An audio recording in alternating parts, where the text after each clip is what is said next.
Hello friends, हम लोग पढ़ रहे हैं क्लास 12 का बायोलॉजी का chapter number 2 sexual reproduction in flowering plants. इस चैप्टर में हम लोग पॉलिनेशन टॉपिक पूरा कंप्लीट कर चुके हैं।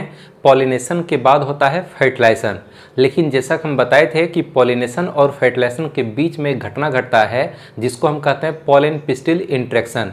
इस पॉलन पिस्टिल इंटरेक्शन के बारे में भी हम लोग पिछले वीडियो में पढ़ लिए थे। बता दें कि आज हम लोग फर्टिलाइजेशन टॉपिक नहीं पढ़ेंगे। आज हम लोग दो टॉपिक पढ़ने वाले हैं। फर्टिलाइजेशन के पहले और भी दो टॉपिक हम लोग को पढ़ना चाहिए। एक है entry of pollen tube into ovule और दूसरा है आर्टिफिशियल हाइब्रिडाइजेशन। तो ये दो टॉपिक आज के लेक्चर में हम लोग कवर करेंगे। तो पहले समझते हैं कि ये entry of pollen tube into ovule ये किस तरह से संपन्न होता है। आज का दोनों टॉपिक बहुत ही आसान है। तो हम लोग समझते हैं कि entry of pollen tube into ovule ये किस तरह से संपन्न होता है। जैसा कि हम लोग पिछली क्लास में पढ़े थे कि एंथर से पॉलन ग्रेन निकलता है और स्टिग्मा पर पहुंचता है। स्टिग्मा के ऊपर पॉलन ग्रेन अंकुरित होता है जिससे कि पॉलन ट्यूब निकलता है।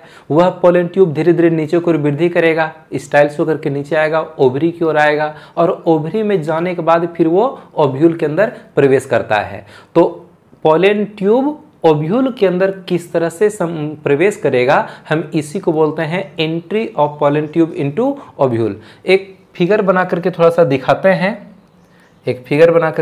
हैं। हो सकता है पिछले वीडियो का याद नहीं हो ठीक से। तो जैसा कि पिछली क्लास में हम लोग पढ़े थे कि ये स्टिग्मा हो गया, ये स्टाइल हो गया और नीचे यहाँ पर ये ओवरी है और यहाँ पर गिरा था परागकण। यहाँ गिरा था इस तरह से परागकण गिरा था ना। और ये जो ओवरी है, इस ओवरी के अंदर में होता है ओव्यूल। इस ओवरी के अंदर में होता है यहाँ पर इस तरह से ओव्यूल, है ना। तो ये हो गया ओव्यूल, ये है ओवरी और यहाँ पर ये स्टिग्मा है, इसके ऊपर परागकण गिरा हुआ है। अब वो परागकण होता है अंकुरित। तो जैसे परागकण अंकुरित होगा तो एक यहाँ से नली निकलेगा। इस नली को हम कहते हैं पॉलन ट्यूब। तो ये पॉलन ट्यूब धीरे धीरे स्टाइल्स होकर के नीचे की ओर वृद्धि करेगा और इधर से ओवरी के पास आएगा और ओवरी के पास आने के बाद ये ओव्यूल में प्रवेश करता है। ओव्यूल में प्रवेश करता है ना। तो हम लोग जानते हैं कि परागकण के अंदर में होता है 2 पीस मेल गेमेट और ओव्यूल के अंदर में होता है 2 पीस फीमेल गेमेट। परागकण का दोनों मेल गेमेट ओव्यूल के दोनों फीमेल गेमेट के साथ में फ्यूजन करेगा, डबल फर्टिलाइजेशन होगा। उसके बाद फूल का सभी भाग मुरझा करके झड़ जाएगा और ये ओवरी विकसित होकर के बना लेता है फल और ये ओव्यूल विकसित होकर बना लेगा बीज। तो ये सब चीज हम लोग पिछली क्लास में पढ़े थे कि परागकण किस तरह से अंकुरित होता है और ये इस तरह से पॉलन ट्यूब का निर्माण होगा। पॉलन ट्यूब धीरे धीरे वृद्धि करेगा और ये ओव्यूल के अंदर प्रवेश कर जाएगा। तो ये पॉलन ट्यूब ओव्यूल के अंदर जो प्रवेश करता है हम इसी को कहते हैं entry of pollen tube into ovule.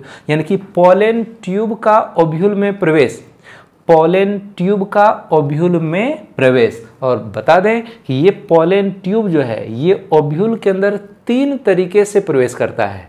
तो अब जो एक सही इमेज पर जो चलेंगे उसमें ये ओवरी का फिगर नहीं रहेगा, ये स्टाइल स्टिग्मा का फिगर नहीं रहेगा। अब हम लोग आते हैं इस पेज पर।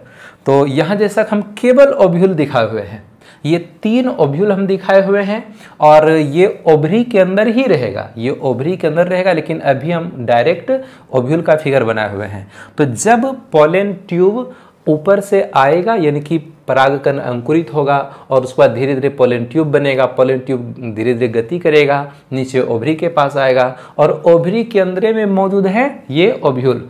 तो जैसे ओवरी के अंदर ये पॉलन ट्यूब पहुंचेगा तो अब ये पॉलन ट्यूब ओव्यूल में प्रवेश करेगा।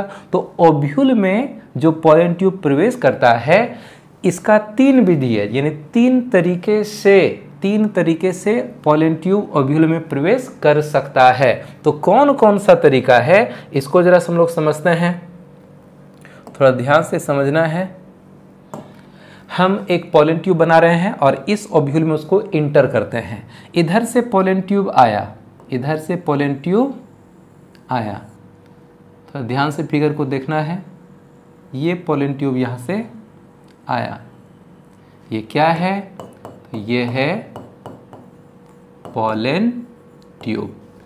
और पॉलन ट्यूब ज़्यादा करके इधर से घूम जाता है और इस ओव्यूल में यहाँ पर एक छिद्र है जिसको हम बोलते हैं मैक्रोपाइल। तो मैक्रोपाइल से होकर, ये जो मैक्रोपाइल है यहीं से होकर के, ये मैक्रोपाइल जो है इस मैक्रोपाइल से होकर के ओव्यूल में प्रवेश करता है और ये प्रवेश कर गया अब ओव्यूल के अंदर।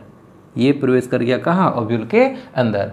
तो जब पोलन ट्यूब मैक्रोपाइल से होकर ओव्यूल के अंदर प्रवेश करता है तो इसको हम कहते हैं, ये जो है इसको हम कहते हैं, इसको हम कहते हैं पोरोगेमी। इसको हम कहते हैं पोरोगेमी। पोरोगेमी का क्या मतलब है? जब पोलन ट्यूब मैक्रोपाइल से होकर, यही छिद्र कहलाता है मैक्रोपाइल। ये जो दो कवर दिखाई पड़ रहा है ओव्यूल के चारों ओर उसको बोलते हैं इंटीगमेंट। इंटीगमेंट में एक जगह में छिद्र है, इस छिद्र को बोलते हैं मैक्रोपाइल। तो मैक्रोपाइल से होकर के जैसे ये पोलन ट्यूब ओव्यूल के अंदर प्रवेश करेगा हम इसको बोलते हैं क्या? पोरोगेमी। ये हो गया एक तरीका। अब दूसरा तरीका क्या है उस पर थोड़ा ध्यान देना है। ये दूसरा तरीका क्या है इसको थोड़ा सा देखना है। इधर से पोलन ट्यूब आया, यहाँ से पोलन ट्यूब आया और ये पोलन ट्यूब इस कलाजा, ये जो कलाजा है, कलाजा हम किसको बोलते हैं? ये मैक्रोपाइल हुआ ना। मैक्रोपाइल का बिल्कुल विपरीत दिशा वाला जो पार्ट होता है ओव्यूल का उसको बोलते हैं कलाजा। ये हो गया मैक्रोपाइल और इसका बिल्कुल अपोजिट साइड वाला पार्ट कहलाता है कलाजा। तो यही एरिया कहलाता है कलाजा। तो ये कलाजा को भी भेदते हुए कभी कभी कलाजा से होकर के ये पोलन ट्यूब इंटर कर जाता है और जैसे कलाजा को भेदा और फिर ये इधर से आएगा और इधर से इसे घूम जाएगा और घूम करके फिर यहाँ से ये ओव्यूल के अंदर प्रवेश कर जाएगा। तो ओव्यूल में जो इंटर किया, ओव्यूल में जो इंटर किया, ओव्यूल में जो इंटर किया वो किस जगह से? कलाजा से होकर के, जैसे कि यहाँ देख रहे हैं कि ये जो पोलन ट्यूब ऊपर से आया ओव्यूल में किस रास्ते से इन कर रहा है? मैक्रोपाइल से होकर के इंटर किया। और यहाँ पर ये पोलन ट्यूब किस रास्ते से इंटर किया? तो ये कलाजा से होकर के इंटर किया, कलाजा से होकर के इंटर किया। तो जब कलाजा से होकर के पोलन ट्यूब ओव्यूल में प्रवेश करता है तब हम इसको कहते हैं कलाजोगेमी। तब हम इसको बोलते हैं कलाजोगेमी। हम इसको बोल दिए कलाजोगेमी। यानी कि जब पोलन ट्यूब कलाजा से होकर ओव्यूल में प्रवेश करता है तो हम इसको कलाजोगेमी कहते हैं। अब एक और तरीका है। तीसरा तरीका क्या है? तीसरा तरीका क्या है? तो इस तीसरे तरीके को थोड़ा सा समझना है। यहाँ से पोलन ट्यूब आया, यहाँ से पोलन ट्यूब इधर से आया और ये पोलन ट्यूब, तो ध्यान से देखना है, ये पोलन ट्यूब, ये इंटीगमेंट है ना ओव्यूल के चारों ओर कितना आवरण? 2 आवरण। तो ये जो आवरण है इस आवरण को बोलते हैं इंटीगमेंट। इस इंटीगमेंट को भेदते हुए, ये इंटीगमेंट जो है इसी को भेदते हुए, इस इंटीगमेंट को भेदते हुए आ जाता है कहाँ? ओव्यूल के अंदर। और ये यहाँ आएगा और इधर से इसे घूम जाएगा और फिर ये यहाँ ओव्यूल के अंदर जो एम्ब्रायोसेक है उस एम्ब्रायोसेक में प्रवेश कर जाएगा। तो यहाँ पर ओव्यूल के अंदर पोलन ट्यूब किस जगह से प्रवेश किया? इंटीगमेंट से होकर के प्रवेश किया। तो 3 तरीका। तो जब यहाँ पर ये इंटीगमेंट को भेदते हुए पार करेगा तब हम इसको बोलते हैं, तब हम इसको बोलेंगे मीसोगेमी। तब हम इसको बोलेंगे मीसोगेमी, मीसोगेमी। तो ये पोलन ट्यूब ओव्यूल में किस तरह से प्रवेश कर रहा है इसको हम बोलते हैं entry of pollen tube into ovule. यानी कि ओव्यूल में पोलन ट्यूब का प्रवेश ये 3 तरीके से हो सकता है। पहला है पोरोगेमी, दूसरा है कलाजोगेमी, तीसरा है मीसोगेमी। पोरोगेमी हम किसको बोलते हैं? जब पोलन ट्यूब मैक्रोपाइल से होकर ओव्यूल के अंदर प्रवेश करता है तो इसको पोरोगेमी कहते हैं। और जब पोलन ट्यूब कलाजा से होकर के ओव्यूल में प्रवेश करता है तो इसको हम कलाजोगेमी कहते हैं। और जब पोलन ट्यूब इंटीगमेंट को भेदते हुए ये ओव्यूल के अंदर प्रवेश करता है तो उसको हम क्या बोलते हैं?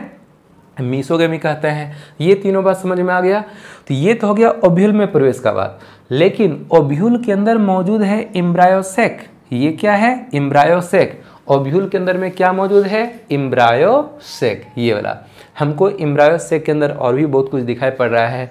यहाँ 3 पीस एंटीपोडल सेल है, यहाँ पर 2 पीस सिनर्जिड है, एक यहाँ एग सेल है, यहाँ 2 पोलर न्यूक्लियाई है। तो अंदर में क्या है, अभी उससे कोई लेना देना नहीं है। अभी बस हम इतना समझना चाहते हैं कि ओव्यूल में किस जगह से प्रवेश किया पोलन ट्यूब, और इसके बाद ओव्यूल में तो प्रवेश कर गया, लेकिन ओव्यूल के अंदर ये क्या है, एम्ब्रायो सेक। यह पोलन ट्यूब ओव्यूल में प्रवेश करने के बाद ओव्यूल के एम्ब्रायो सेक के अंदर भी जाता है। तो यहां ध्यान रखना है इस बात का कि ओव्यूल में भले ही ये पोलन ट्यूब 3 तरीके से प्रवेश किया हो, यानी कि कभी मैक्रोपाइल से, तो कभी कलाजा से, तो कभी इंटीगमेंट से होकर के प्रवेश किया हो, लेकिन ये जो एम्ब्रायो सेक है, ये जो एम्ब्रायो सेक है, इस एम्ब्रायो सेक में पोलन ट्यूब हमेशा मैक्रोपाइल वाले एंड से होकर के प्रवेश करता है। मैक्रोपाइल यहाँ पर, इसमें यहाँ पर है, मैक्रोपाइल यहाँ है, मैक्रोपाइल यहाँ है ना। तो मैक्रोपाइल जिधर है उधर से ही पोलन ट्यूब एम्ब्रायो सेक में प्रवेश करेगा। जैसे कि हम देख रहे हैं यहाँ, तो मैक्रोपाइल से होकर के पोलन ट्यूब ओव्यूल में भी जा रहा है और इसी जगह से ये एम्ब्रायो सेक में भी चला गया। यहाँ पर क्या देख रहे हैं कि ओव्यूल में ये पोलन ट्यूब आया कहाँ से, कलाजा से होकर के, लेकिन एम्ब्रायो सेक में कहाँ से जा रहा है। तो ये ऐसा नहीं कि सीधा आया नीचे से एम्ब्रायो सेक में चला गया, ऐसा तो नहीं हुआ। यह पोलन ट्यूब आया ओव्यूल के अंदर, लेकिन इधर से फिर घूमेगा और जहाँ मैक्रोपाइल है, ये मैक्रोपाइल है ना, तो मैक्रोपाइल तरफ इधर मुड़ेगा और मैक्रोपाइल के पास से होकर के ही एम्ब्रायो सेक में प्रवेश किया। और यहाँ पर देख रहे हैं कि भले ही इंटीगमेंट से होकर के पोलन ट्यूब ओव्यूल में आ रहा है, लेकिन एम्ब्रायो सेक में किधर से जा रहा है, तो ये फिर से इंटीगमेंट, ये जो पोलन ट्यूब है इधर से घुमा और ये फिर कहाँ आया, ये क्या है, ये है मैक्रोपाइल। तो मैक्रोपाइल के पास आया और मैक्रोपाइल से होकर के ही ये पोलन ट्यूब एम्ब्रायो सेक में प्रवेश किया। तो याद रखना है कि पोलन ट्यूब एम्ब्रायो सेक में जो प्रवेश करता है वो हमेशा मैक्रोपाइलर एंड से, मैक्रोपाइल वाले साइड से प्रवेश करेगा, चाहे वह ओव्यूल में किसी भी तरीके से प्रवेश क्यों ना किया हो, लेकिन एम्ब्रायो सेक में जब भी प्रवेश करेगा तो वह मैक्रोपाइल वाले छोर से ही प्रवेश करता है। क्या इतना समझ में आया? इसका नोट्स हम यहाँ पर लिखे हुए हैं, एक बार पढ़ देते हैं। कुछ यहाँ पे एग्जाम्पल भी लिखा हुआ है। ओव्यूल में पोलन ट्यूब के प्रवेश की मुख्य 3 विधियां होती है। पहला है पोरोगेमी। जब पोलन ट्यूब मैक्रोपाइल से होकर ओव्यूल में प्रवेश करती है तो उसे पोरोगेमी कहते हैं। अधिकांश पौधों में पोरोगेमी होता है। क्लियर? कलाजोगेमी। जब पोलन ट्यूब कलाजा से होकर ओव्यूल में प्रवेश करती है तो उसे कलाजोगेमी कहते हैं। एग्जाम्पल है बेटुला और केजुराइना। इसके बाद है मिसोगेमी। जब पोलन ट्यूब इंटीगमेंट को भेदती हुई ओव्यूल में प्रवेश करती है तो उसे मिसोगेमी कहते हैं। एग्जाम्पल है कुकुरबिता और अल्कीमेला। और यहाँ पर नोट में लिखा हुआ है कि एम्ब्रायो सेक में पोलन ट्यूब हमेशा मैक्रोपाइल एंड से प्रवेश करती है, चाहे वह ओव्यूल में किसी भी तरीके से प्रवेश किया हो, लेकिन एम्ब्रायो सेक में जब भी पोलन ट्यूब प्रवेश करेगा तो वह हमेशा मैक्रोपाइल वाले छोर से ही प्रवेश करता है। तो ये समझ में आ गया होगा कि entry of pollen tube into ovule किस तरह से संपन्न होता है। अगले टॉपिक पर चलते हैं। आज का हमारा अगला टॉपिक है आर्टिफिशियल हाइब्रिडाइजेशन, और इसमें हम लोग 2 पॉइंट पढ़ने वाले हैं। एक है इमेस्कुलेशन और दूसरा है बैगिंग। तो ये आर्टिफिशियल हाइब्रिडाइजेशन हम कहते किसको हैं, तो थोड़ा सा ध्यान से समझना है बहुत ही आसान, बस थोड़ा सा इस टेक्निक को समझना है। आर्टिफिशियल हाइब्रिडाइजेशन एक ऐसा तकनीक है जिसका प्रयोग करके हम बेहतर क्वालिटी का बीज प्राप्त कर सकते हैं। ऐसा बीज, इतना बेहतर क्वालिटी का बीज, यानी कि बेहतर से बेहतर हम हाइब्रिड बीज प्राप्त करेंगे। और अच्छा क्वालिटी का हाइब्रिड बीज अगर प्राप्त करते हैं तो उसको अगर बोएंगे तो वह बीज अंकुरित होकर के जो पौधा बनाएगा उसमें फसल उत्पादन की क्षमता अधिक होगी। तो उच्च उपज वाले अगर फसल के किस्म को प्राप्त करना है और बेहतर क्वालिटी का बीज प्राप्त करना है तो एक टेक्निक हम लोग अपनाते हैं। कौन सा टेक्निक? तो वो टेक्निक कहलाता है आर्टिफिशियल हाइब्रिडाइजेशन। आर्टिफिशियल हाइब्रिडाइजेशन में हम करते क्या है, तो मान लिया कि मेरे पास एक पौधा है, ये पौधा है, ठीक है, और ये किसी भी स्पीसीज का पौधा हो सकता है।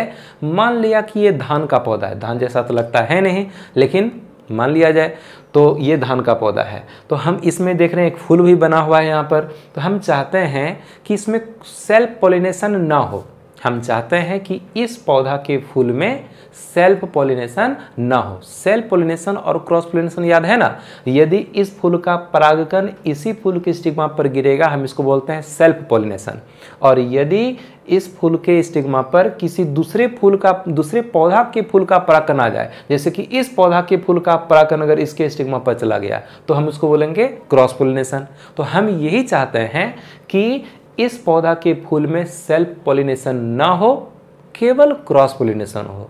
और क्रॉस पॉलिनेशन भी कैसा, तो अपने आप क्रॉस पॉलिनेशन नहीं हो, हम अपने हाथ से क्रॉस पॉलिनेशन करना चाहते हैं। और हम चाहते हैं कि केवल ये जो पौधा है, दुनिया में केवल यही 2 पौधा थोड़े ना होगा, बहुत सारा पौधा है। और क्रॉस पॉलिनेशन जो है वायु के माध्यम से, कीट के माध्यम से होते रहता है। जैसे कि इस पौधा में जो फूल है, इस फूल में जो क्रॉस पॉलिनेशन होगा तो हवा के माध्यम से क्रॉस पॉलिनेशन हो सकता है, कीट के माध्यम से क्रॉस पॉलिनेशन हो सकता है। अगर यहाँ पर कोई कीट बैठता है तो कीट के पैर से चिपक गया इस फूल का परागकण, वही कीट उड़ करके उस फूल के स्टिग्मा पर अगर जा करके बैठ जाए तो कीट के पैर से चिपका हुआ परागकण उस फूल के स्टिग्मा पर गिर जाएगा। यानी कि इस पौधा के फूल का परागकण कीट के माध्यम से उस पौधा के फूल के स्टिग्मा पर पहुँच जाएगा, क्रॉस पॉलिनेशन हो जाएगा। ये क्या हो गया, 1 मिनट, क्रॉस पॉलिनेशन हो जाएगा, है ना।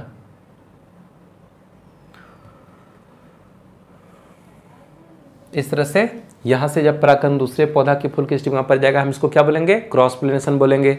लेकिन क्रॉस पॉलिनेशन में ऐसा थोड़ी ना होगा कि केवल इसी फूल का परागकण वहां पर जाएगा, और भी पौधा होगा तो दूसरे अलग अलग पौधा का भी परागकण इस फूल के स्टिग्मा पर पहुंचने का चांस रहेगा। लेकिन हम चाहते हैं कि केवल इसी दोनों पौधा के फूल के बीच में क्रॉस पॉलिनेशन हो, क्योंकि ये दोनों एक ही स्पीसीज का अलग अलग वैरायटी वाला पौधा है, एक ही जाति का 2 अलग अलग किस्म वाला पौधा है, और ये दोनों बेहतर क्वालिटी का पौधा है। इस दोनों के सहयोग से यदि हम बीज बनाएंगे तो वह बीज निश्चित रूप से बेहतर क्वालिटी का होगा, और उस बीज के अंकुरन से जो नया पौधा बनेगा उसमें फसल उत्पादन की क्षमता अधिक होगी, है ना।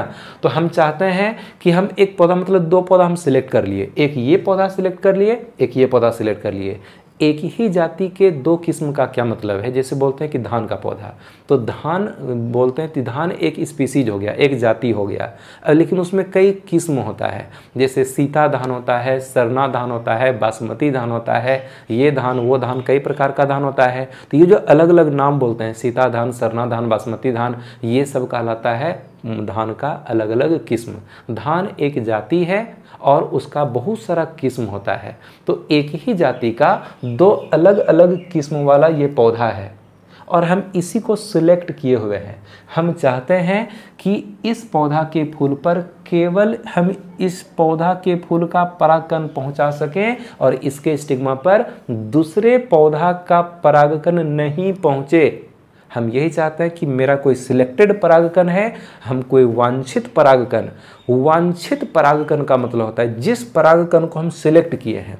वांछित वर्ड का मतलब होता है सिलेक्टेड, जिसको हम सिलेक्ट करते हैं, जिसको हम पसंद करते हैं, जिसको हम चाहते हैं कि यही वाला परागकण वहाँ पहुँचे, हम इसको बोलेंगे वांछित परागकण। और एक होता है अवांछित।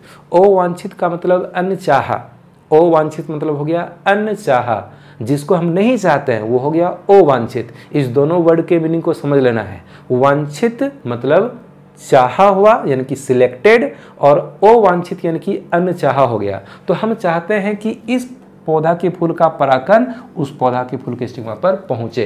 तो ये इस पौधा के फूल में जो परागकण बनेगा वो हमारे लिए वांछित परागकण हो गया। लेकिन आसपास कुछ और भी पौधा है, कुछ ढेर सारा और भी पौधा है, उसका परागकण यदि वहां पहुंच गया तब तो अवांछित परागकण वहां पहुंच जाएगा ना। तो अवांछित परागकण नहीं पहुंचे, केवल वांछित परागकण पहुंचे, और इसके लिए हमको एक टेक्निक अपनाना पड़ेगा। कौन सा टेक्निक? हम ये आर्टिफिशियल हाइब्रिडाइजेशन टेक्निक को पढ़ रहे हैं, और इसके लिए हमको 2 मेथड यूज करना पड़ता है, एक है इमेस्कुलेशन और एक है बैगिंग। इमेस्कुलेशन और बैगिंग टेक्निक का अगर हम उपयोग करते हैं तो बेहतर क्वालिटी का हमको बीज मिलेगा और उसमें फसल मतलब बीज से जो नया पौधा बनेगा उसमें फसल उत्पादन की क्षमता अधिक होगी, है ना। तो करते क्या है इसमें, सबसे पहले करेंगे इमेस्कुलेशन, उसके बाद करेंगे बैगिंग। इमेस्कुलेशन हम किसको बोलते हैं, हम क्या करते हैं कि एक ही स्पीसीज का दो अलग अलग वैरायटी वाला पौधा ले लिए, एक ही जाति का दो अलग अलग किस्म वाला पौधा ले लिए। जैसे मान लिया कि ये दोनों धान का पौधा है, एक है सीता धान का पौधा और एक है सरना धान का पौधा, ठीक है। हम सिलेक्ट कर लिए, जाति एक है उसका किस्म अलग अलग है। तो हम एक पौधा को मेल प्लांट के रूप में यूज करेंगे, दूसरे पौधा को फीमेल प्लांट के रूप में यूज करेंगे। यानी एक पौधा को हम नर पौधा के रूप में यूज किए, यानी इसके केवल परागकण का यूज करेंगे, और दूसरे पौधा को मादा पौधा के रूप में यूज किए, यानी इसके हमको स्टिग्मा का यूज करना है, इसके परागकण का यूज नहीं करना है। हम चाहते हैं कि इस फूल में सेल्फ पॉलिनेशन रुक जाए। तो सेल्फ पॉलिनेशन को रोकने के लिए क्या करना पड़ेगा, ये तो बाइसेक्सुअल फ्लावर है और बाइसेक्सुअल फ्लावर का मतलब है यहाँ परागकण बनेगा, स्टिग्मा पर गिर जाएगा, तो ये सेल्फ पॉलिनेशन हो जाएगा। हम चाहते हैं सेल्फ पॉलिनेशन ना हो, तो इसके लिए क्या करना पड़ेगा, जब ये फूल थोड़ा छोटा ही रहेगा, जब ये फूल थोड़ा कली वाले अवस्था में रहेगा और उसका ये स्टिग्मा भी अभी मैच्योर नहीं हुआ है और इसका एंथर भी मैच्योर नहीं हुआ है, अभी एंथर में परागकण बन नहीं रहा है, तो उसी टाइम में यानी एंथर को हम क्या करते हैं, मैच्योर होने से पहले ही, ध्यान से सुना है, ये जो दो पीस हमको एंथर दिखाई पड़ रहा है, इस एंथर को मैच्योर होने से पहले ही चिमटा से काट करके हटा देंगे। सेल्फ पॉलिनेशन को रोकना है तो इस एंथर को हम काट करके हटाते हैं, इस एंथर को हम क्या करते हैं, काट करके हटा देते हैं, इसको भी काट करके हम हटा देते हैं। तो एंथर को मैच्योर होने से पहले ही हम काट करके क्या किए, हटा दिए। अब इसमें परागकण बनबे नहीं करेगा, एंथर को काट करके हम हटा दिए, तो सेल्फ पॉलिनेशन इस फूल में नहीं होगा, है ना। सेल्फ पॉलिनेशन को रोकना था इसलिए हम एंथर को काट करके हटा दिए। इतना सा घटना कहलाता है इमेस्कुलेशन। इमेस्कुलेशन का मतलब है, इमेस्कुलेशन का मतलब होता है, इमेस्कुलेशन का मतलब होता है मैच्योर होने से पहले ही एंथर को काट कर हटाना। लिख देते हैं, मैच्योर होने से पहले ही एंथर को काटकर हटाना क्या कहला गया, इमेस्कुलेशन कहला गया। एंथर को काट के हम हटा दिए। अब क्या करते हैं कि एक पॉलीथीन लेते हैं, एक पॉलीथीन लेते हैं और पॉलीथीन से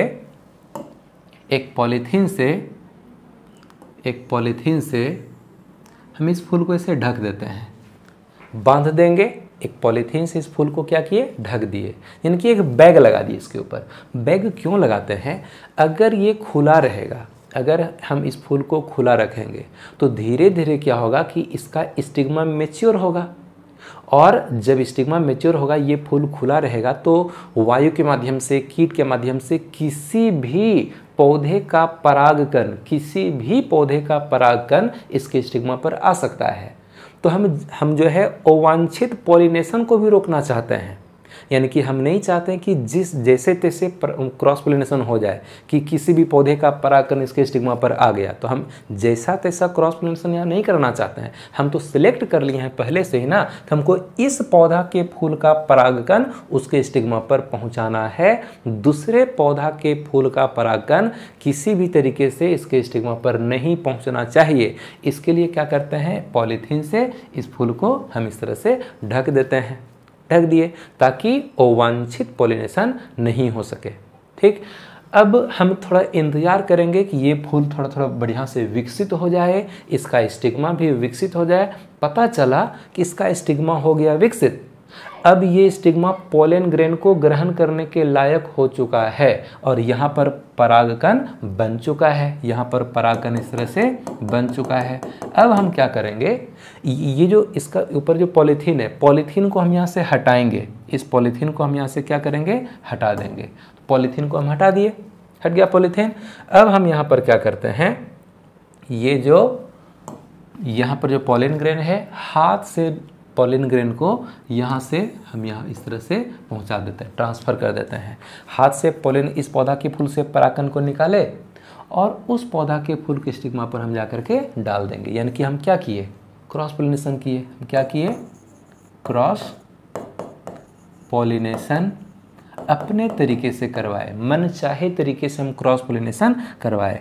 क्रॉस पॉलिनेशन जैसे हो जाता है उसके बाद उसके बाद हम क्या करते हैं, फिर से इसको पॉलीथीन से इस तरह से क्या करेंगे, ढक देंगे। पॉलीथीन से इसको हम पैक कर देंगे। इसलिए पैक करेंगे क्योंकि क्रॉस पॉलिनेशन तो हम अपने तरीके से करा दिए। अब ये अगर खुला रहेगा, ये फूल अगर खुला रहेगा तो फिर से किसी दूसरे पौधे के फूल का परागकण फिर तो यहाँ आ सकता है ना। इसलिए दूसरे पौधा के फूल का परागकण यहाँ नहीं पहुँचे, इसके लिए फिर से पॉलीथीन से इसको क्या करते हैं, ढक देते हैं। तो जैसे फिर ढक दिए, क्रॉस पॉलिनेशन तो हम अपने तरीके से करा ही दिए थे, आगे का प्रोसेस संपन्न होगा। पॉलन ट्यूब बनेगा, ओव्यूल में प्रवेश करेगा, परागकण का 2 मेल गेमिट ओव्यूल के 2 फीमेल गेमिट के साथ में फ्यूजन करेगा, डबल फर्टिलाइजेशन होगा, फूल ये धीरे धीरे मुरझाने लगेगा और ओवरी जो है ये धीरे धीरे फल में चेंज करेगा और इसके अंदर का जो ओव्यूल होगा वो ओव्यूल बीज में चेंज करेगा। तो इस तरह से यदि हम क्रॉस पॉलिनेशन कराते हैं, मन चाहे तरीके से हम चाहते हैं कि केवल इस पौधा के फूल का परागकण उस पौधा के फूल के स्टिग्मा पर पहुंचे, जैसा तैसा परागकण फूल के स्टिग्मा पर ना आए, हम जैसा चाहते थे उस तरीके से हम क्रॉस पॉलिनेशन करा चुके हैं। और अब जो यहाँ पर बीज बनेगा वो बेहतर क्वालिटी का बीज बनेगा और उस बीज से जो नया पौधा बनेगा उसमें फसल उत्पादन की क्षमता काफ़ी अधिक होगी और इस तरह से बनने वाला जो बीज है वो हाइब्रिड बीज कहलाएगा। इस तरह से बनने वाला बीज क्या है, वो है हाइब्रिड बीज। तो हाइब्रिड बीज जो बनता है वह बेहतर क्वालिटी का हाइब्रिड बीज होता है, वो इसी तरीके से बनाया जाता है। तो जब बैग हम यहाँ लगाए, जब एक पॉलीथीन से ढक देते हैं फूल को, हम इस घटना को कहते हैं बैगिंग। बैगिंग का मतलब होता है बैग लगाना। बैग यानी कि पॉलीथीन से फूल को ढक देना ताकि अवांछित पॉलिनेशन नहीं हो सके। इमेस्कुलेशन किसको बोले, तो एंथर को कट करके हटाना इमेस्कुलेशन कहला गया। बैगिंग किसको बोले, फूल को पॉलीथीन से ढक देना ही क्या कहलाता है, बैगिंग कहलाता है। इसके बाद जब इस फूल से फल और बीज बनेगा तो वह बीज हाइब्रिड बीज होगा और हाइब्रिड बीज को बोएंगे, बीज अंकुरित होकर के नया पौधा बनाएगा। उस पौधा में फसल उत्पादन की क्षमता काफ़ी अधिक होगी और बेहतर क्वालिटी का हमको फसल मिल गया। ये पूरा का पूरा टेक्निक कहलाता है आर्टिफिशियल हाइब्रिडाइजेशन। यानी आर्टिफिशियल हाइब्रिडाइजेशन एक ऐसा विधि है, एक ऐसा टेक्निक है जिसका उपयोग करके हम बेहतर क्वालिटी का बीज प्राप्त करते हैं, बेहतर क्वालिटी का हम नया नया पौधा प्राप्त करते हैं, फसल में सुधार करते हैं, अच्छे सब लक्षण वाले पौधे को हम प्राप्त करते हैं। इतना समझ में आया। अब यदि ये फीमेल प्लांट यूनिसेक्सुअल फ्लावर उत्पन्न करता हो, जैसे कि हम बताया कि ये जो जिस पौधा को हम फीमेल प्लांट के रूप में यूज कर रहे हैं, इसमें तो पहले तो बाइसेक्सुअल फ्लावर था ना, एंथर भी था, स्टिग्मा भी था, बाइसेक्सुअल फ्लावर था। एंथर को काट करके हटा दिए और फूल को हम यूनिसेक्सुअल बना दिए। यदि ये जो फीमेल प्लांट है ये पहले से ही यूनिसेक्सुअल फ्लावर उत्पन्न करे, यानी कि यदि पहले से इसमें एंथर ना हो, केवल स्टिग्मा हो, पहले से एंथर ना हो, यानी कि वो फीमेल फ्लावर ही हो, एंथर हो ही नहीं, तो उस कंडीशन में इमेस्कुलेशन का जरूरत ही नहीं रहेगा। इमेस्कुलेशन में क्या करते हैं, एंथर को हम कट करके हटाते हैं और यदि फूल में पहले से ही एंथर नहीं है तो फिर इमेस्कुलेशन का कोई ज़रूरी नहीं होगा। तो उस कंडीशन में फूल जब छोटा रहेगा, कली के रूप में रहेगा, उसको पॉलीथीन से क्या करेंगे, ढक देंगे ताकि जैसा तैसा पॉलन ग्रेन यहाँ नहीं आ सके। और जब फूल थोड़ा विकसित होगा, उसका स्टिग्मा मैच्योर होगा, तो पॉलीथीन को हटाएंगे और जहाँ जो हम सिलेक्ट करके रखे हैं, जिस पौधे के फूल के परागकण को हमको पहुँचाना है वो सिलेक्ट करके जो रखे हैं, बस यहाँ से परागकण को ले जाएंगे और उसके स्टिग्मा पर जाकर छिड़क देंगे और इस तरह से फिर से पॉलीथीन से इस फूल को ढक देंगे। और इस तरह से फिर बनने वाला जो बीज होगा वो बेहतर क्वालिटी का बीज होगा, हाइब्रिड बीज होगा और उसमें फसल उत्पादन की क्षमता काफ़ी अधिक होती है। इसी को हम बोलते हैं आर्टिफिशियल हाइब्रिडाइजेशन। और इसमें 2 टेक्निक पढ़ते हैं, एक हो गया इमेस्कुलेशन। इमेस्कुलेशन को हिंदी में बोलते हैं विपुंसन। इमेस्कुलेशन को हिंदी में कहते हैं विपुंसन, लिख देते हैं यहाँ विपुंसन, ठीक है। इमेस्कुलेशन को हिंदी में क्या बोलते हैं? विपुंसन कहते हैं। और बैगिंग को बोलते हैं थैली लगाना। बैगिंग को हिंदी में बोलते हैं थैली लगाना, यानी कि फूल को इस तरह से ढक देना। तो आज हम लोग ये 2 टॉपिक पढ़े। अब नोट्स लेने के लिए आपको टेलीग्राम ग्रुप ज्वाइन करना पड़ेगा। मोबाइल में प्ले स्टोर में जाकर के आपको टेलीग्राम एप्लीकेशन को डाउनलोड करना है और उसमें जाकर के सर्च करना है, एप्लीकेशन के अंदर जाकर के यूनिवर्सल बायोलॉजी इस नाम का ग्रुप आएगा। ग्रुप में इंटर करके नीचे ज्वाइन बटन होगा, आपको खुद से उसमें ज्वाइन करना है और यहाँ पर आपको इस जो भी पढ़ाते हैं उसका PDF आपको मिल जाएगा। या फिर गूगल में इसको लिख करके सर्च करना है तो डायरेक्ट आपको टेलीग्राम एप्लीकेशन में ये ग्रुप आपको मिलेगा। आप नीचे जाकर खुद से ज्वाइन बटन को क्लिक कीजिएगा, ज्वाइन हो करके आपको यहाँ से PDF मिल जाएगा। अभी हम सारे पेज का स्क्रीनशॉट क्लिक करवाते हैं। स्क्रीनशॉट आप इसका ले लीजिएगा, इस पेज का स्क्रीनशॉट लीजिए। इसके बाद इसका भी लेना है, इसका भी लेना है, इसका भी, चाहे तो इसका भी ले सकते हैं। तो ठीक है, हमारा पॉलिनेशन टॉपिक कंप्लीट हुआ। पॉलन पिस्टिल इंट्रैक्शन भी हो गया, entry of pollen tube into ovule भी हो गया और इसके बाद आज हम लोग ये आर्टिफिशियल हाइब्रिडाइजेशन, इमेस्कुलेशन और बैगिंग भी पढ़ लिए। अब जो आगे का टॉपिक है वो है डबल फर्टिलाइजेशन। तो हम लोग जानेंगे अगले वीडियो में कि पुष्पी पौधों में, फूल वाले पौधों में किस तरह से फर्टिलाइजेशन होता है, उसके बाद किस तरह से फल बनता है, किस तरह से बीज बनता है। ये सब आगे का टॉपिक है, हम लोग पढ़ेंगे आगे की कुछ वीडियो में। तो ठीक है, मिलते हैं हम लोग अगले क्लास में। तब तक मन लगा के पढ़ते रहिए। All the best.